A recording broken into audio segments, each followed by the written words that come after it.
All right, you guys made a jump. That was one of the bigger stories of '99. The Monday Night War in full swing. You're at the center of it. And then here's a few key points that were going on at the time. Eric Bischoff, WCW's falling apart. Raw has taken over. There's little hope of WCW turning around just based on any signs. There's no signs of hope. Finally, the decision is made, in a nutshell, to get Eric Bischoff out. New corporate head comes in, Bill Bush, and he is trying to figure out how to fix this. And at the same time that's happening, SmackDown is added to the schedule. You are in a position now to have to do twice the work at a time of a very competitive environment. You weren't working 15 hours a week. You were working a lot. There's no consideration made towards your pay, and at the same time, WCW is looking for help. Kind of in a nutshell, recap, all those things kind of came together at once, and all of a sudden you have this opportunity, you first and then you, in that order, to make a major shift in the whole wrestling industry, and it was a major, major change. Talk about that moment in time when you realized you could change the way things were going. It was also probably one of the most crucial factors in it was the addition of SmackDown. I mean, we were already at our rope's end. Sorry.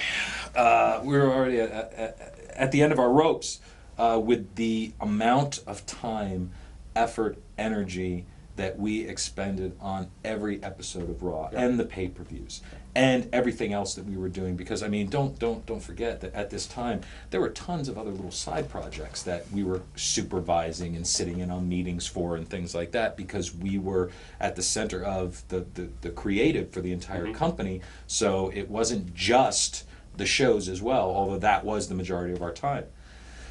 So SmackDown gets thrown into the mix, and it's just basically dropped into our laps, and it's like, well, this is what you're going to be doing. No new staff added, no more pay. No new staff added, no new, not even a mention of pay, and not that it was a matter of, well, we're doing this because we're not getting paid. Yeah. We're jumping because we're not getting paid, but it was just, it would have been nice to have had some acknowledgement, even an acknowledgement of, well, in a couple months we're going to bump you or something, and see how this goes. This is an experiment. But I mean, our workload was essentially doubled. Was it a case of, I mean, you almost realized at that point how taken for granted your contribution was? Talk about the time we went to the mall and the magazine.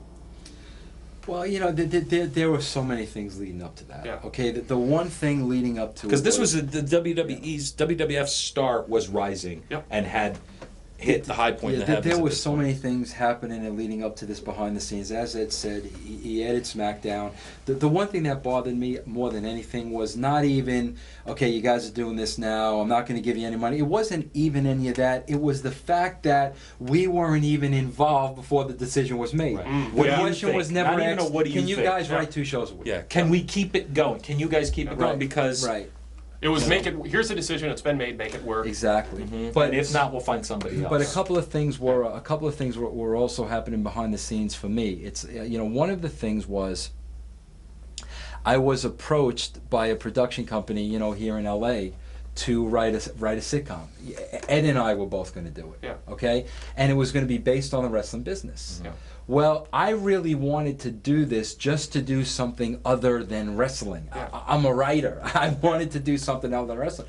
Well, one of the things that happened was, I let Vince know about this. And of course, Vince being Vince, all of a sudden it now became Vince's project. You see what I'm saying? So that right there upset me. Because he owns you when you work for him in many different ways. Right. But we weren't under contract. Right. And on top of that now, you've got to understand, we take the rating from a 1.9, we're in 6, 7, wherever we were at that point. Vince always had a habit of taking all the credit for everything. And I never had a problem with that as long as he paid me. Because I'm working for you, Vince. My job is to get you the highest rating possible. Just pay me and I'm happy. But, as he got bigger and bigger and bigger, and he was on HBO with Costas. Costas, Yeah. and he's now he's on the cover of magazines, and now he's everywhere. Okay, me and Ed were writing TV together one day, and we went for a lunch break, and it just so happened we passed the newsstand, and there was Vince on the cover of Cigar Aficionado. Yep. Okay, You said that right. I said that. That was right. very good. So of course we pick it up and we read it, and here Ed and I together are reading about As we're working on next week's as Raw. we're working on next week's Uh-huh. Raw, we're reading about how Shane McMahon is the creative genius behind all this. Mhm. So now it was getting to the point of being ridiculous. Yeah. Now it was getting to the point of, you know what, bro? You know what we're doing. Give credit where credit is due. Yeah. I Just mean, a mention. Yeah, Yeah. I mean, it really got to the point of being ridiculous, you Yeah. know? So, I mean, that was kind of going on at the time. A lot of things lined up at once. I know for me, really, the icing on the cake was after we did SmackDown for a few weeks, I was 100% burnt out. Yeah. Okay? I scheduled a meeting with Vince, and you know how, like, you're hoping to get fired, but you don't have the to quit? Yeah. Okay? I went into Vince's office, and I so wanted to be fired because I was done. I was spent every which way you can imagine. And I threw a couple of things at him that I knew he wouldn't agree to. Yeah. Okay, for the first thing I said, Vince, I said, I'm going to be 40 years old in a year and a half. I said, I want to quit when I'm 40. I said, and by the way, in the next year and a half, I want $1 million. Mhm. That was number one. Yeah. Which, I mean, and it wasn't about the money. It was like, I knew he would have thought that it was absurd, you know? And then number two, I said Because to you were making six figures, but not. I mean, it was between 1 and 200 probably was your. No, actually, at the time, I was making $350. Oh, you were okay. Yeah, So I was million making- wasn't that. Yeah, no, Vince always took care of me. Okay. You know, and then he argued with me about the money, and I just said to him, I said, Vince, I said, I know what you're making. I know what Austin's making. I know what my contributions have made. Whether you think it's a lot of money or not, that's what I want to make. Yeah. That It was was- almost doubling of your pay. Right. And when this was going on, did you ask for more than just the raise? Yeah, well, the second thing that I asked for, and it was really the icing on the cake, was at the time I had 3 kids and I was never at home. Yeah. Never at home. So I wanted to be able to move my family to a location where my wife would be closer to her family because I wasn't home. So, I brought this up to Vince, and I told Vince I wanted to be able to move out of Connecticut, and, Vince looked me dead in the eye and said to me, he said, Vince, I don't see what the problem is now. You make enough money, why don't you hire a nanny? Yeah. And, that may sound corny to a lot of people, but the harsh reality was I loved my kids a heck of a lot more than I loved my job. Yeah. And when Vince said that with such a lack of regard. and a lack of feeling. Mhm. When It was cold. When he said that to me, It became crystal clear I- what You it had was all seen about. how important wrestling had become to him yes, that you didn't want to become that, and he was asking you to become yes, and at that point, with that response, I knew I was done. that. So how I knew it did was- how did the jump happen? I mean, how did you? Well, also going go with ahead. that was about. This was in September, October of '99, and the previous June, I had pretty much reached the end of my rope. Okay. I was burnt to a crisp because again I came from Hollywood and I thought I was jumping out of the frying pan, but I was jumping into another frying pan. And wrestling's and 52 weeks a year. I mean, it's there's no 52 off-season. weeks a year, no off season, no repeats, no reruns, no break, no time to stop and smell the roses, no time to recharge your creative batteries at all. And we kept it going, but I was at the point where I was miserable. I was not happy because beyond the fact that, and this is something that we didn't even get a chance to touch on, but our schedule on the road, we would be doing the show all day, and then we would get in the car with Vince and Shane and sometimes Stephanie, and the 2-3 hour ride to the next town so we can check into our hotel room by like 2 in the morning. Yeah. Vince would be talking about TV, Yeah. the next day TV, Yeah. or next week's TV, Yeah. and there was never a break. And you got Never, calls ever, at ever. all hours, even on what We were might on be a call rare outfit. 24/7, 365. And you took advantage of it. Yes, absolutely. So I got to the point where I was like, you know what? I'm not used to not having my own life at all and working for somebody who really was not as much interested in that. Yeah. And from day one when I came in, I asked for a contract because that's the way I always did things. No, that's not the way we do things here. Okay, fine. I so much wanted to be a part of it that I was willing, just like anybody else in the business, I was willing to make allowances like that because I wanted to be a part of it. Yeah. I asked for another contract at another point. So then finally, I didn't have a contract, and nor did Vince at that time. But at one point I was talking to Vince. I was saying, I'm done. I can't do this anymore. I cannot do it anymore. Did that surprise you, or did you see it coming? No, I saw it coming. I had a lot more tolerance for Vince than Ed did, only because I was around him longer. Right. Yeah. And I knew. You had like a 4-year head start on it didn't faze me anymore, but I knew Ed. I mean, I could see Vince really wearing him down. So I basically went in. It was one of our days when we were sitting around the dining room table, and I said, Vince, before we get any further, I just got to tell you, I need to put in my notice because I just can't do this anymore. And Vince was great about it because he basically said, well, really don't want to lose you. Respect where you're coming from. Blah blah blah. Do me a favor and take the week off. Mm-hmm. Go home, relax, talk to your wife. See if there's anything that we could do to make it more appealing for you so that way you won't leave. Yeah. Because I don't want to lose your contribution. So in respect to Vince and the opportunity he gave me, I said, okay, and it's a reasonable fine. request. It's a completely reasonable request. But I knew in my heart of hearts I was done. Yeah. Because I knew it wasn't going to get better. Yeah. Went home, talked about it with my wife. I talked about it with Vince, and basically what happened was I basically, through Vince, because he and I had a long lunch one day at a Howard Johnson's over big clam boats, which were really nice. And I basically told him, look, I don't want to come back, so this is what I'm asking for. Yeah. I'm asking for my salary to be doubled, which, again, no way in hell I expected that to happen. And I also would like to only travel 1 week out of the month. I only want to go to one TV out of the month. And I said, and I'll go to the pay-per-view because that's a 3-day taping, that's the long taping, I'll go to that. But in the meantime, I will be home, I will be on call if you need something, like if Vince, if you're running around and you need a promo written, call me, let me know what you need, I'll write it up and I'll fax it off to you immediately. Yeah. So I came up with this thinking there's no way he'd ever go for it. Vince presented it to him.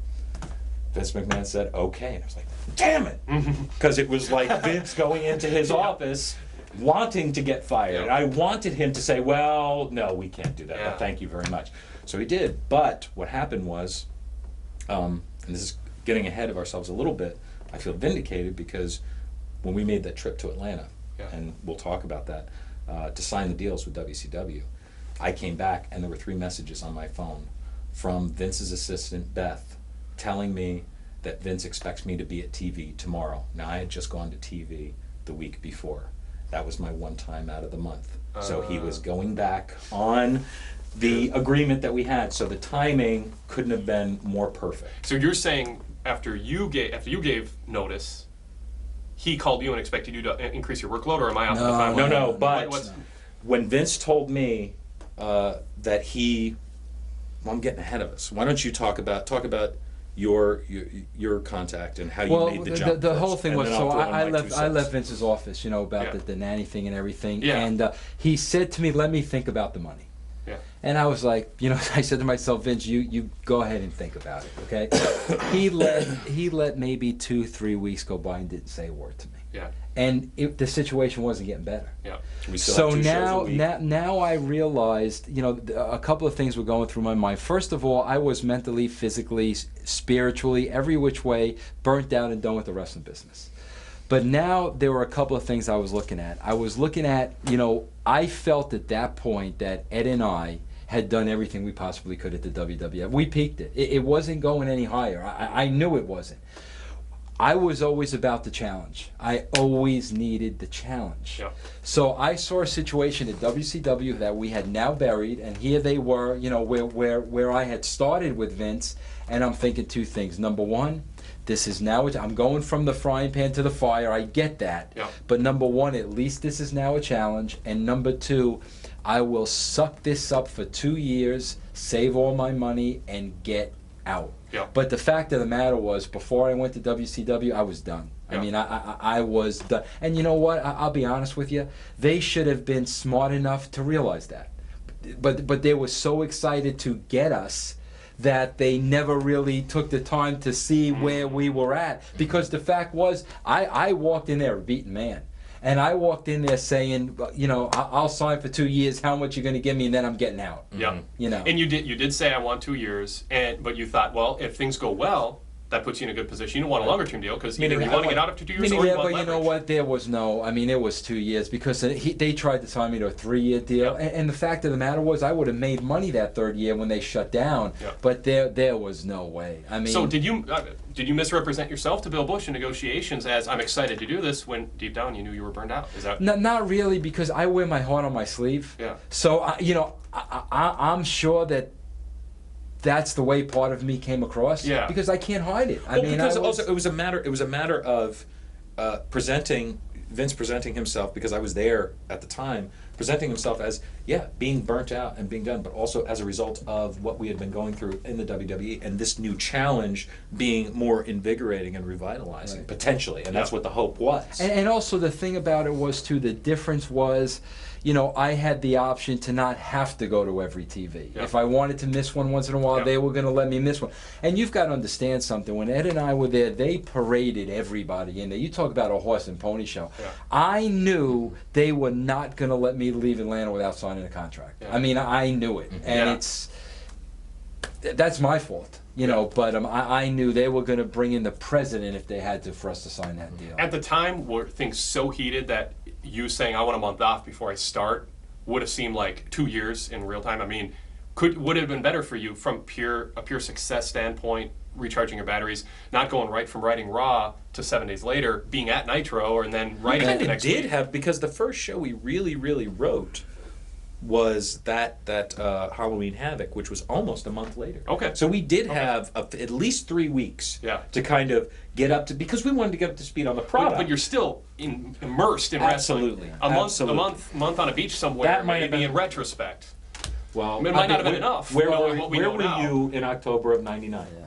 Where were you? Why didn't you tell us that at that point? Because we Yeah. could have used that perspective. And you know what? I mean, it's what we're about to get into. Maybe it wouldn't have made a difference. Yeah. Because WCW was a different animal. Now, do you have something you want to say about how you ended up on board? Well, with yeah, this? I mean, it was a matter of, because now you see where I was coming from, how I had quit. I was Yeah. only traveling once a month. I was still putting in a lot of hours, but at this point now I wasn't putting in as much as Vince, because Vince still had to go to the TV. Vince, I think it was the Thursday before that Thursday of that week, calls me on the phone, and he told me what was going on, that he had been talking to WCW, and he was going to fly down there. No, it was Friday. You were going to fly down there Saturday. Yeah. And it almost felt like he was saying, this is what I'm going to do. Yeah. And I was like, well, because immediately the wheels started churning in my mind, and the first thing I thought of was, if he leaves, everything is going to fall on my lap. Yeah. Everything, and it's going to be exactly what I don't want it to be, and exactly what it was. And I without hesitation, I said, well, if they want me to, they can have me. Yeah. If you're going, what am I going to stick around here for? I'll last 3 weeks, Yeah. and then I'll explode or blow up or get myself fired or something like that. So Vince went down, met with them on Saturday. I got a call Saturday night with flight information, and they talked to both of us on Sunday, and we signed contracts Sunday night. And now, did you call Vince and McMahon and tell him personally of your decision, or did you do that first and then you didn't have to, or how did that work? no. Do you want to? Yeah, and this is what I always get I feel I always get a bad rap for this, but the fact of the matter was, there was nothing I was afraid to say to Vince's face. Yeah. And a lot of people say, well, Vince, you owed Vince this and you owed Vince that, and you got to really stop and ask yourself, well, who really owed who here? Because you didn't give him 2 weeks' notice. That's what you're talking about. Right, People criticize right, you because right. you called Vince Sunday and said, guess what? Tomorrow's show, I'm not going to be there and I'm not Wasn't writing an it. option. Yeah. Well, but the thing And the is, contract it's was like, signed too. You didn't even give him a chance to give a counter well, offer.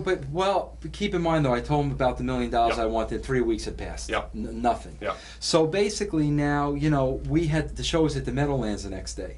I flew from Atlanta. I had to switch planes in Philly. It was 10:30 at night in Philly on Sunday night. Yeah, we were. Vince is that's when we expecting me in the touched Meadowlands on Monday. Yeah. I don't have too many options here. And the thing is, if this